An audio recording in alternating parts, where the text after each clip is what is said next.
యోహాను సువార్త 14వ అధ్యాయం 6వ వచనంలో ఇట్లా ఉంటుంది. యేసు నేనే మార్గమును, నేనే సత్యమును, నేనే జీవమును, నా ద్వారానే తప్ప తండ్రి యొద్దకు ఎవరు చేరరు అని చెప్పి రాయబడి ఉన్నది. ఆయన ఒక మార్గం. ఆయన మతం కాదు. ఆయన మతం కాదు. ఆయన మార్గం. ఆయన మార్గం ఏంటంటే, మానవులందరికీ తెలుసు, మనిషి చనిపోయిన తర్వాత ఆత్మకు మరణం లేదని చెప్పి. ఆ ఆత్మ చేరాల్సిన చోటకి చేరడం గురించి మాట్లాడుతున్నారు ఆయన. ఆయన మార్గంలో ఉంటే, ఆయన మార్గమును అనుసరిస్తే, ఆయన చెప్పినట్లుగా చేస్తే ఖచ్చితంగా మన ఆత్మ రక్షించబడి నిత్యము ఆయన సన్నిధిలో గడపడానికి అవకాశం ఉంటుంది. ఎందుకంటే ఆ అధికారం ఆయనకు కలదు, సృష్టికర్తకు కలదు. మ్యానుఫ్యాక్చర్కే ఆ శక్తి సామర్థ్యాలు ఉంటాయి. సృష్టింపబడిన వాటికి ఆ సామర్థ్యం ఉండదండి, రిపేర్ వస్తూ ఉంటుంది. కానీ మ్యానుఫ్యాక్చరింగ్ కంపెనీకే ఉంటే కనుక, మీకు అర్థం అవడానికి చెప్తాను. ఒక వస్తువు రిపేర్ వస్తే ఒక ఆయన దగ్గర అవ్వకపోతే, సార్ 2 సార్లు చేశాను, 3 సార్లు చేశాను, ఇక్కడి నుంచి నేను కంపెనీకి పంపించాలి సార్ అంట. ఎవరైతే సృష్టికర్త ఉన్నారో వారు మాత్రమే కాపాడగలరు. ఆ సృష్టికర్త ఎవరు అనేది కొంచెం దైవ లక్షణాలు ఏంటి, దేవుడికి ఉండాల్సిన లక్షణాలు ఏంటి, మన నమ్మకాలు చాలా ఉన్నాయి. నిజమే, పూర్వం నుంచి వచ్చిన నమ్మకాలు చాలా ఉన్నాయి, కాదనట్లా. మన భారతదేశంలో అనేక నమ్మకాల మధ్యన మనం బ్రతుకుతున్నాం. అయితే నిజాన్ని నమ్మాలి, అంతే కదండి. నిజాన్ని కదా నమ్మేది. ఆ నిజమేంటో తెలుసుకుంటే మంచిది, అంతేగాని మతం కాదు. ముఖ్యంగా మతము అంటే కూడా అర్థం తెలియాలి. సంస్కృతంలో మతము అంటే అభిప్రాయం అని అర్థం. ఒక మనిషి యొక్క అభిప్రాయాలు చాలా ఉంటాయి. ఒక మనిషి అభిప్రాయానికి ఇంకొక మనిషి అభిప్రాయానికి అసలు పొసగదు, వేరువేరుగా ఉంటుంది. ఒకే విషయంలో ఒక మనిషి యొక్క అభిప్రాయం వేరుగా ఉంటుంది, ఒక మనిషి యొక్క అభిప్రాయం వేరుగా ఉండవచ్చు. కానీ సత్యం దగ్గరికి వచ్చేటప్పటికి ఏకమవుతుంది ఖచ్చితంగా. అందువల్ల ప్రభు దగ్గరికి రావాలి. ప్రభుని విశ్వసించడం అంటే ఏ అనారోగ్యం గురించో రోగం గురించో కాదండి. ఈ పుట్టిన తర్వాత శారీరకంగా అనేకమైన రుగ్మతులు మనకు వస్తాయి. పాపం వల్ల వచ్చు జీతం మరణం. కనుక మనం చేసిన అపరాధాలను బట్టి, మనం చేసిన పాపాన్ని బట్టి కొన్ని అనుమతులు జరుగుతూ ఉంటాయి. అంతేగాని దానిని తొలగించడమే దేవుని యొక్క టార్గెట్ అని కాదండి. యేసు ప్రభు దగ్గరికి వెళితే నీ రోగం ఎందుకు పోలేదు అని ఒక సహోదరుడు అడుగుతున్నాడు. యేసు ప్రభు దగ్గరికి వెళితే కొన్ని సంవత్సరాలుగా బాధపడుతున్న నీ కుమార్తె ఎందుకు బాగుపడలేదు అని అడుగుతున్నాడు ఒక సహోదరుడు. అయితే బాగుపడడానికి కారణాలు ఉన్నాయి, బాగుపడకపోవడానికి కూడా కారణాలు ఉన్నాయి. యేసు ప్రభు ఆయన భగవంతుడు, ఆయన మానవతీతంగా ఉన్న డాక్టర్, ఆయన పరమ వైద్యుడు అని ఆయనకు పేరు. ఏమైనా చేయగలరు ఆయన. నాకు అసాధ్యమైనది ఏమైనా ఉన్నదా అంటే లేదు, అన్నీ ఆయనకు సాధ్యమే, సమస్తము సాధ్యమే. కానీ కొంతమంది భక్తులకు కూడా చేయకుండా అట్లా ఉంచారు. కొంతమంది భక్తులకు అట్లా ఉంచారు, అట్లాగే మరణించారు. అలాంటి కారణాలు ఉంటాయి. బైబిల్ చదివితే అర్థం అవుతుంది. వితండవాదం కాదు, తర్కించుకోవడం మంచిది. వాదం వేరు, తర్కం వేరు. అందువల్ల చెప్తున్నాను మార్గం. ఆ మార్గం ఏంటంటే పాపాన్ని విడిచిపెట్టడం. ఆయన యొక్క అజ్ఞాతిక్రమం చేయడమే పాపం, ఆజ్ఞను అతిక్రమించడమే పాపం. కనుక ఆయన ఆజ్ఞలు కొన్ని ఉన్నాయి. వ్యభిచరించవద్దు, దొంగిలించవద్దు, అబద్ధం ఆడవద్దు, పరస్త్రీని అనుభవించవద్దు, పరాయి సొమ్ము ఆశించవద్దు, ఇలా 10 ఆజ్ఞలు ఉన్నాయి కదండి. ఈ 10 ఆజ్ఞలను కాక కొత్త నిబంధన ప్రకారం 613 ఆజ్ఞలు ఉన్నాయి. 613 ఆజ్ఞలు ఉన్నాయి ఈ 10 ఆజ్ఞలు కాక. కనుక ఆ 613 ఆజ్ఞలను ఎవరైతే అనుసరిస్తారో వారు ఖచ్చితంగా ఆత్మ రక్షించబడుతుంది. అందుకోసం ప్రభువులో ఉంటాం. పూర్వం తాగాం, ఇప్పుడు తాగం. పూర్వం వ్యభిచరించాం, ఇప్పుడు వ్యభిచరించాం. పూర్వం సిగరెట్లు త్రాగాం, ఇప్పుడు మానేస్తాం. మంచిదే కదా. మతం ఎందుకు అవుతుంది? ఒక్క అబద్ధం కూడా ఆడొద్దు. మీలో చెప్పేది 100 అబద్ధాలు ఆడి ఒక పెళ్లి చేయండి అని చెప్తారు ప్రభుని ఎరగిన వారు. కానీ ఇక్కడ ఒక్క అబద్ధం కూడా ఆడడానికి వీల్లేదు. 613 ఆజ్ఞల్లో అబద్ధం ఆడవద్దు అనేది కూడా ఒకటి. కోపపడవద్దు. మీరు ఎంత కోపపడతారు, కోపపడినా పర్వాలేదు అంటారు. కానీ ఇక్కడ కోపపడవద్దు అని కూడా రాసింది. ఇక్కడ బూతులు మాట్లాడవద్దు అని చెప్పి రాసింది బైబిల్లో. మరి ఎన్ని బూతులు మాట్లాడుతున్నారు మీరు? ఎన్ని ద్వంద్వార్థాలుగా మాట్లాడుతున్నారు? డబుల్ మీనింగ్ డైలాగులు ఎన్ని వాడుతున్నారు మీరు? అవన్నిటినీ కూలంకషంగా తీసివేసుకొని పరిశుద్ధమైన జీవితాన్ని జీవించడమే ఆయన మార్గం. మంచిదే కదా. మతం అంటారు ఎందుకు? నువ్వు మతంలో కూరుకుపోయావు, నువ్వు ట్రాన్స్లోకి వెళ్ళిపోయావు అంటారు ఎందుకు? వినరే చెప్తే. వినడానికి వేగిరి పడాలి. వినడానికి కొంచెం వేగిరి పడితే విషయం అర్థం అవుతుంది. మీకున్న ఆలోచన ఉంటుంది. కొంచెంసేపు మీ అభిప్రాయాన్ని, మీ ఆలోచనను పక్కన పెట్టి అసలు యేసు అంటే ఎవరు, ఆయన మార్గం ఏంటి? యేసు అంటే మతం కాదండి. యేసు అంటే రక్షకుడు అని అర్థం. క్రీస్తు అంటే అభిషిక్తుడు అని అర్థం. యేసు అంటే రక్షకుడు అని అర్థం. మళ్ళీ చెప్తున్నా, క్రీస్తు అంటే అభిషిక్తుడు అని అర్థం. యేసు అంటే రక్షకుడు అంటే ఏంటంటే ఆత్మను రక్షించేవాడు అని అర్థం. అప్పుడు హెబ్రీ భాషలో, అప్పుడున్న అరమిక్ భాషలో, లేకపోతే ఏ భాషలో మాట్లాడినా యేసు అంటే రక్షకుడు అని అర్థం. గ్రీకు భాష అయినా ఏదైనా మీకు తెలియడం కోసం చెప్తున్నాను. క్రీస్తు అంటే అభిషిక్తుడు అని అర్థం. అభిషిక్తుడు అంటే ఆ భగవంతుని యొక్క శక్తి సామర్థ్యాలు ఏమైతే ఉన్నాయో, ఆ పరమాత్ముడి యొక్క శక్తి సామర్థ్యాలు ఏమైతే ఉన్నాయో అవన్నీ కూడా ఈయనలో ఉంటాయి. ఎందుకంటే ఏ మనిషిని కూడా ఎవ్వరు కూడా ఏ మనిషి కూడా దేవుణ్ణి చూడలేదు, చూడలేడండి. ఆయన అద్వితీయమైన, ఆ అమోఘమైన, ఆ దివ్య కాంతి అయిన ఆ దేవుణ్ణి చూడాలంటే మానవుల కన్నులు సరిపోవు. చాలదు, ఈ శక్తి చాలదు, ఈ పరిశుద్ధత చాలదు, బూడిదైపోతాడు. కనుకనే మానవ అవతారంలో వచ్చిన ఏకైక అవతారం యేసుక్రీస్తు. అవతారం అంటే ఒక అవతార కాదండి. అవతారం కాదు. ఇక్కడ ఉన్న దశావతారాలు లేకపోతే 30 అవతారాలు ఇట్లా కాదు. అవతారం అంటే అవతరించడం అని కూడా అర్థం. అవతరించడం, దివి నుంచి భూమికి అవతరించడం, అది అవతారం. సంస్కృతం కూడా కొంచెం తెలియాలి. మీరు పెద్ద మేధావి అవ్వచ్చు, జ్ఞానులు అవ్వచ్చు, విజ్ఞులు అవ్వచ్చు, కొంచెం మంచి మనసుతో ఆలోచించండి. కొంచెం విమర్శనాత్మకమైన మనసు పక్కన పెట్టుకుంటే యేసు క్రీస్తు మతం కాదు, ఒక మంచి మార్గం అని అర్థం అవుతుంది. చాలామంది పండితులు, పూర్వం మహర్షులు సైతము ప్రభువుని అంగీకరించిన వారే ఉన్నారు. కానీ ప్రకటించలేదు. ఆయనే రక్షకుడని ప్రకటించలేకపోయారు. వాళ్ళకి ఆ బలం సరిపోలా. మహాత్మా గాంధీ గారు కూడా అంగీకరించారు, నెహ్రూ గారు కూడా అంగీకరించారు. ఇంకా చాలామంది ఈయనే గురువు అని చెప్పారు. తెలుసండి. అందువల్ల వారికి ఉన్న జ్ఞానం మీకుందా? వారంతటి జ్ఞానం మీరు జ్ఞానులా? అయితే ఉంటే ఉండవచ్చు, నేను కాదనట్లేదు. కానీ కొంచెం విభేదించి మాట్లాడకుండా, భేదంతో మాట్లాడకుండా అర్థం చేసుకునే స్థితిలో ఉంటే అప్పుడు అర్థమవుతుంది దేవుని మార్గం ఏంటో. అప్పుడు పాపం అంతా విడిచిపెట్టి బ్రతుకుతూ ఉంటాం. అర్థమవుతుందండి. ఇక్కడ యవ్వనస్తులకు ఎట్లా ఉండాలో, వృద్ధాప్యంలో ఎట్లా ఉండాలో, కౌమార్యంలో ఎట్లా ఉండాలో, బాల్యంలో ఎట్లా ఉండాలో, పుట్టినది మొదలు చనిపోయే వరకు కూడా మానవుని కోసం కేర్ తీసుకొని, మానవుని ఆత్మ కోసం, రక్షణ కోసం శ్రద్ధ చూపిన భగవంతుడు ఆయనే. ఒక్కడే భగవంతుడు, దేవుడు ఒక్కడే. అందరూ చెప్తారు దేవుడు ఒక్కడే అని చెప్తారు. కానీ ఈయన ఒప్పుకోవడానికి మనసు ఒప్పదు. ఇది బ్రిటిష్ వాళ్ళు తీసుకురాలా. వాళ్ళు క్రైస్తవత్వాన్ని వాళ్ళు క్రైస్తవులని మీరు చెప్పుకుంటున్నారేమో, కానీ వాళ్ళు క్రైస్తవులు కాదు. ఎందుకంటే క్రైస్తవులు అయితే కనుక ఒక దేశాన్ని దోచుకుంటారా, ఒక దేశాన్ని దేశంలో ఉన్న ప్రజలను బాధ పెడతారా, హింసిస్తారా, క్రూరంగా ఏం చేస్తారండి? చేస్తారు. అట్లాంటివి చేయరు. వాళ్ళు క్రైస్తవులు ఎట్లా అవుతారు? వారు తీసుకురాలా క్రైస్తవ్యాన్ని. బాగా గుర్తించండి. చదువుకున్నవారు మీరు, చాలా విజ్ఞానులు, ఇంగ్లీష్ బాగా మాట్లాడుతున్నారు, హిందీ మాట్లాడగలరు, పెద్ద వాళ్ళతో పరిచయాలు ఉన్నాయి మీకు. నాకు నేషనల్ అవార్డు వచ్చిందని చెప్తున్నారు, లేకపోతే ఇంటర్నేషనల్ అవార్డు వచ్చిందని చెప్తున్నారు, పద్మభూషణ్ అవార్డు వచ్చిందని చెప్తున్నారు.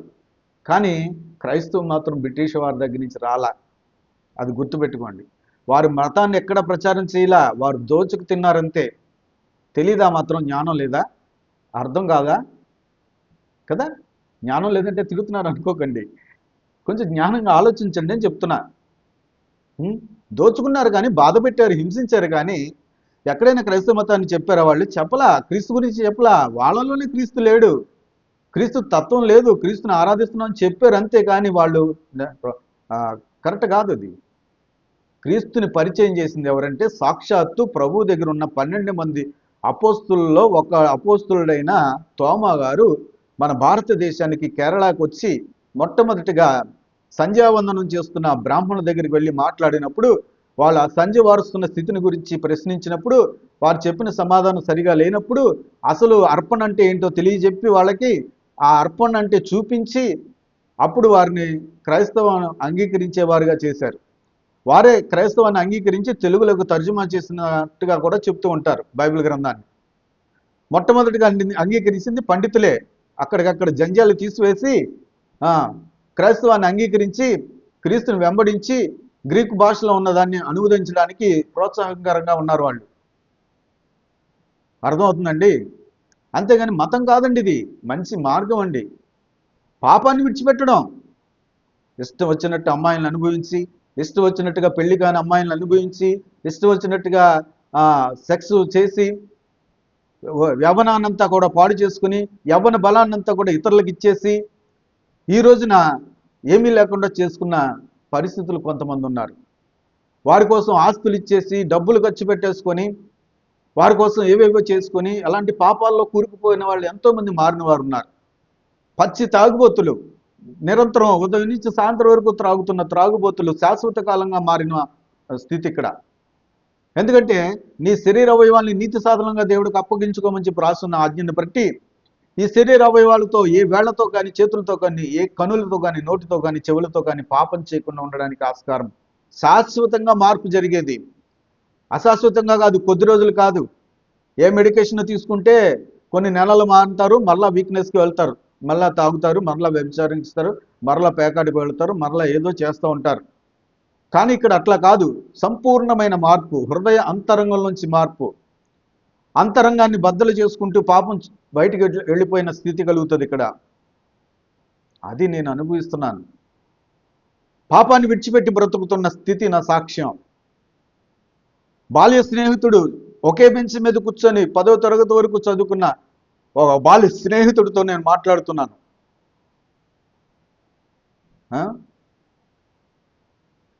అతనికి యేసు క్రీస్తుని పరిచయం చేయడం కోసం మాట్లాడుతున్నాను అని అనుకోకండి. అందరి కోసం మాట్లాడుతున్నాను, అందరి కోసం మాట్లాడుతున్నాను, అందరి కోసం మాట్లాడుతున్నాను. తెలియని వారు, నా సహోదరులు, నా తోడబుట్టిన వారు, ఒకే తల్లికి పుట్టిన నా చెల్లి, నా తమ్ముడు, నా అన్నదమ్ములు, అక్క చెల్లెళ్ళు, నా బంధువులు, నా స్నేహితులు, అందరి కోసం మాట్లాడుతున్నా. ఇరుగు పొరుగు వారి కోసం, అందరి కోసం మాట్లాడుతున్నాను. నా శ్వాస ఆయన ఇచ్చినదే. దేవుడు ఎక్కడున్నాడు చూపించు అంటున్నాడు ఒక ఆయన. ఒక 1 అవర్ ముక్కు మూసుకుంటే దేవుడు ఎవరో కనబడతారు అన్నాను నేను. అంతే కదండి, ఆ శ్వాస ఆయనది. మీరు నిశ్శబ్దంగా గదిలో కూర్చొని శ్వాసను పీల్చి శ్వాసను వదులుతున్నప్పుడు వచ్చే శబ్దం గమనించండి, యేసు అని వస్తుంది. నేను చెప్తే వచ్చేది కాదు అది, నేను చెప్తే వచ్చేది కాదు. మీరందరూ యేసు ప్రభుని విడిచిపెడతారని, ఆయన ఆరాధించరని ఆ సృష్టికర్త, మిమ్మల్ని సృష్టించిన తల్లి గర్భంలో పిండంగా పడేసిన ఆ సృష్టికర్త ఆయన ఒక నామాన్ని మీలోని నిక్షిప్తం చేసుకుని ఉన్నాడు. మీరు ఉచ్చరించినా ఉచ్చరించకపోయినా ఆ శ్వాస మాత్రం యేసు ప్రభునే ఉచ్చరిస్తుంది, యేసు అనే శబ్దాన్ని ఉచ్చరిస్తుంది. దయచేసి గమనించండి, దయచేసి గమనించండి. నిశ్శబ్దంగా ఫ్యాన్ కూడా కట్టేసి సెల్ ఫోన్ ఆఫ్ చేసి నిశ్శబ్దం ఉన్న ప్రదేశంలోకి వెళ్ళిపోయి చక్కగా కూర్చొని మాట వేసి కూర్చొని మీరు శ్వాస పీల్చండి, శ్వాస వదలండి కొద్దిసేపు ఏకాంతంగా. మీకే తెలుస్తుంది మతమో శ్వాసో. ఆయన ఇచ్చిన ఊపిరండి ఇది. ఆయన ఇచ్చిన ఊపిరి, మీకు ఇచ్చిన తలాంతు, మీకు ఇచ్చిన డిగ్రీలు, మీకు ఇచ్చిన డబ్బు, మీకు ఇచ్చిన తల్లిదండ్రులు, మీకు ఇచ్చిన అన్నదమ్ములు, సమస్త బాంధవ్యాలు సమస్తం ఆయన వల్లే కలిగాయి. ఒక వ్యక్తి సెక్సువల్గా పాల్గొన్నా కానీ భార్యాభర్తలు పిల్లలు పుట్టలేని వాళ్ళు అనేక మంది ఉన్నారు. వీర్యకణాల లోపం వల్ల 24 క్రోమోజోములు 23 క్రోమోజోములు కలిస్తే కానీ పిండంగా ఏర్పడదు. అవి ఏమాత్రం తగ్గినా పిల్లలు లేని వాళ్ళు అనేక మంది ఉన్నారు. గర్భఫలం యెహోవా ఇచ్చు బహుమానం. దేవుడి కన్నా తల్లిదండ్రులు ఎక్కువ అంటున్నారు. తల్లిని తండ్రిని ఇచ్చింది కూడా దేవుడే. ఆ తల్లిని తండ్రిని ఇచ్చింది కూడా దేవుడే. అందుకే బైబిల్లో మాట ఉంది, తల్లిని తండ్రిని సన్మానించము నువ్వు దీర్ఘాయుష్మంతుడు అవుతావని చెప్పి. వీళ్ళిద్దరిని చూసేసినంత మాత్రాన కాదు, వీళ్ళిద్దరిని చూడాల్సిన రెస్పాన్సిబిలిటీ ఉంది. చనిపోయే వరకు కూడా, ఆఖరి పైసా వరకు కూడా ఖర్చు పెట్టాల్సిన అవసరం ఉంది. వారి ఆఖరి క్షణం వరకు కూడా కేర్ తీసుకోవాల్సిన అవసరం ఉంది, మన బాధ్యత పిల్లలంగా. కానీ భగవంతుడిని మాత్రం చిన్న చూపు చూడకండి, మార్గాన్ని మాత్రం మతం అని అనకండి. దయచేసి అర్థం చేసుకోండి, ఇది మతం కాదు. మనం మనుషులం. స్త్రీ గాని పురుషుడు గాని సృష్టించాడు. ఇక్కడ కులం లేదు, మతం లేదు. కులాన్ని కానీ మతాన్ని కానీ సృష్టించడానికి దేవుడు రాలేదు, యేసు ప్రభు రాలా. ఆత్మను రక్షించడానికి వచ్చారు ఆయన. అయ్యా, ఈ పాపం నుంచి నువ్వు విడిచిపెడితే నీ ఆత్మ రక్షించబడుతుందని ఆయన ప్రబోధం మొత్తం టోటల్గా. అంతేగాని ఏ మతాన్ని కాదు, ఏ కులాన్ని కాదు. కేవలం మన భారతదేశం మట్టికే ఇది తెలుసుకోండి దయచేసి. ఈ కులమతాలు అనేది మన భారతదేశం మట్టికే. ప్రపంచవ్యాప్తంగా ఉన్న దేశాల్లో 200 పైచిలుకు దేశాలు క్రీస్తుని పుణికిపుచ్చుకున్నాయి. కొన్ని దేశాలు మాత్రమే హిందూయిజం, కొన్ని దేశాలు బౌద్ధిజం, కొన్ని దేశాలు మాత్రం ముస్లిమిజం. ఎవరైనా మనుషులమే, అందరం మనుషులమే కదండి. పురుషుడు గాను స్త్రీ గాను. తర్వాత బాంధవ్యాలు ఏర్పరిచాడు, భార్య గాను భర్త గాను పిల్లలు గాను వాగు వరసలను ఏర్పరిచాడు దేవుడు. ఆ వాగు వరసలు లేకపోతే పాపంలో పడ్డారు మొదటి మానవులు. ఆ పాపంలో పడిన దాన్ని బట్టి దేవుడు మొత్తం టోటల్గా సమూలంగా తీసివేశాడు ఆ యొక్క స్థితిని. తెలుసా లేదో మీకు? సమూలంగా తీసివేశాడు, మళ్ళా నూతన సృష్టిని చేశాడు. కానీ మరలా అదే పరిస్థితి. ఇప్పుడు కూడా మరలా వాగు వరసలు లేని పరిస్థితిలోకి వచ్చేసారు. మతం అండి కాదు, మతం కాదండి, మార్గం, మంచి మార్గం, మానవ హృదయాన్ని మార్చే మార్గం, మానవ హృదయాన్ని మార్చే మార్గం. తండ్రి సిగరెట్ కాలుస్తుంటే ప్రోత్సహిస్తున్నది సిగ్గు లేదా మీకు? తల్లిని తండ్రిని సన్మానించమని చెప్తే తండ్రికి సిగరెట్ ప్యాకెట్ కొని ఇవ్వడంలో సిగ్గుపడాలా వద్దా? నేను తేనని చెప్పలేవా నువ్వు? నేను తేను, నువ్వు పాపంలో ఉన్నావు, మీ యొక్క ఆరోగ్యం చెడిపోతుంది, మీ యొక్క ఊపిరితిత్తులు పాడైపోతే మీ ఆయుష్ని నేనే తగ్గిస్తున్నానని జ్ఞానం లేదా నీకు? తల్లిదండ్రులకు సిగరెట్ ప్యాకులు కొనిచ్చే అనుభవంలో ఉన్నారు మీరు. తెలుసుకోండి దయచేసి. నేనైతే నా తల్లిదండ్రులను పాపం నుంచి విడిపించడానికి సాయశక్తిలో ప్రయత్నం చేశాను, వారు వినలేదు. ఇద్దరు చనిపోయారు, కాలం చేశారు నన్ను. పాపం నుంచి విడిపించడానికి సాయశక్తిలో ప్రయత్నం చేశాను, ప్రార్థన చేశాను. వినిన వారికి మట్టికే ఆత్మరక్షణ. ఎవరికి వినకపోతే చెప్పవద్దన్నారు దేవుడు. వినకపోతే చెప్పవద్దని కూడా రాసింది బైబిల్లో. వింటే చెప్పమన్నారు. కనుక ఫైనల్గా ఒకసారి నా సహోదరుడికి చెప్తున్నాను, నా తోడబుట్టిన వాడిగా ఒక వ్యక్తికి చెప్తున్నాను. ఒక వ్యక్తికే కాదు, అనేక మంది వ్యక్తులకు చెప్తున్నాను, అనేక మంది వ్యక్తులకు చెప్తున్నాను. దయచేసి మతం అని అనకండి, వేరుపరచకండి, వేరుగా చూడకండి. కొన్ని సిద్ధాంతాలు, ఇక్కడ ఏదో సిద్ధాంతాలు కాదు, ఇక్కడ దేవుడు పెట్టిన ఆజ్ఞలు మేము పాటించాలి. మీరు 40 రోజులు 30 రోజులు దీక్ష చేస్తారు కదా, దీక్ష చేసినప్పుడు బూతులు మాట్లాడమని చెప్తారా? దీక్ష చేసినప్పుడు ఏది పడితే తినేమని చెప్తారా? దీక్ష చేసినప్పుడు ఎలా పడితే అలాగా ఉండమని చెప్తారా? లేదు కదా, వారి ఇష్టానికి వదిలిపెడుతున్నారు కదా. మరి అలాగే ఇక్కడ కూడా క్రైస్తవుల్ని దృష్టి ఉంచండి దయచేసి. ఇక్కడ దీక్షలో ఉన్నాం మేము, జీవితకాలపు దీక్ష ఇది. సంసార సుఖాలు, సంసార బాధ్యతలు అన్నీ మామూలు సామాన్యంగా జరుగుతూ ఉంటాయి. కానీ ఇక్కడ దేవుడి యొక్క ఆజ్ఞలు కొన్ని ఉన్నాయి, అవన్నీ కూడా స్వీకరించి ఖచ్చితంగా అమలు చేసుకోవడమే క్రైస్తవ్యం. అలా అని పిల్లలు కనమా, అలా అని సంసారం చేయమని అడుగుతున్నాడు ఒక ఆయన. కాదు, భార్యతో సంబంధం మామూలే, ప్రార్థనకు అడ్డు రాకుండా చూసుకో అని చెప్పాడు ఆయన ప్రభు. అంతేగాని ఆ యొక్క బంధాన్ని విడిచిపెట్టేమని చెప్పలేదు ఎక్కడ. అన్ని బాధ్యతలు చక్కగా నిర్వర్తించమన్నాడు. కష్టపడి పని చేయకపోతే ఒప్పుకోనన్నాడు. కష్టపడి పని చేయకపోతే నువ్వు తిండి కూడా తినొద్దన్నాడు, ఆహారం తినొద్దన్నాడు. ఊరికి కష్టపడి పని చేసి డబ్బులు తెచ్చి అప్పుడు ఆహారం తినమన్నాడు. అంతగా చెప్పిన గ్రంథం ఇది. అర్థమైందా? ఒక పరాయి స్త్రీని మోహపు చూపుతో చూడొద్దు, తల్లిగాను చెల్లిగాను చూడమన్నాడు. ఆ దృష్టితో చూడగలము. ఒక్క భార్యను తప్ప మిగతా స్త్రీలందరినీ కూడా తల్లిగాను చెల్లిగాను చూడవలసిన అవసరం ఉంది. అమ్మాను సంబోధిస్తాం తప్ప మరే విధంగా సంబోధిస్తాం. ఏమి ఊసే అనే మాటలు రావు. ఎంత మార్పు వస్తుందో చూడండి. హృదయంలోనే మార్పు అది. పైకి నాలుగుతో పిలవడం కాదు, నాలుగుతో పిలిచి హృదయంలో ఆలోచన వేరేగా ఉంటే అది మళ్ళీ దేవుని దగ్గరికి వెళ్ళిపోద్ది ఖచ్చితంగా. అట్లాంటి స్థితి కాదు ఇది. మతం అని ఎందుకు అనుకుంటున్నారు? చాలా సంగతులు ఉన్నాయి చెప్పాలంటే, చాలా సంగతులు ఉన్నాయి. స్వయంగా మాట్లాడాలని వస్తాను రా బాబు అంటే మా స్నేహితులతో ఇంకొద్దు కట్టిపెట్టి అంటున్నాడు. వద్దన్నవాడికి చెప్పలేం కదా, వద్దన్నవాడికి చెప్పలేం కదా, ఎలా చెప్పగలం? త్రోసివేస్తున్నారు. ఆనాడు ప్రభువుని త్రోసివేశారు భూమి మీదకి వచ్చినప్పుడు. మరలా రెండవసారి ఆయన రాకడ జరుగుతుంది ఖచ్చితంగా. ఇదేదో ట్రాన్స్లోకి వెళ్ళిపోయి మాట్లాడలేదు నేను. ఆయన జననం ఎంత నిజమో, ఆయన మరణం ఎంత నిజమో, తిరిగి లేచిన సందర్భం ఎంత నిజమైందో, మళ్ళీ రావడం కూడా అంతే నిజం. ఈ మూడు జరిగిన చారిత్రక ఆధారాలు ఉన్నాయి. కొండ ఎత్తు పేర్చిన ఆధారాలు కరెక్ట్గా సరిపోతాయి. ఆయన జననం గురించి, మరణం గురించి, పునరుద్ధానం గురించి, అంటే తిరిగి లేచిన సందర్భం, తిరిగి లేచిన తర్వాత 40 రోజులు భూమి మీద ఉండి అందరికీ కనబడిన తర్వాత అందరి ఎదుట ఆరోహణమైన సంగతులు, చరిత్ర ఆధారాలు ఉన్నాయి. అటువంటిది మతం అని అంటారండి. తిరిగి వస్తారు మరలా ఆయన.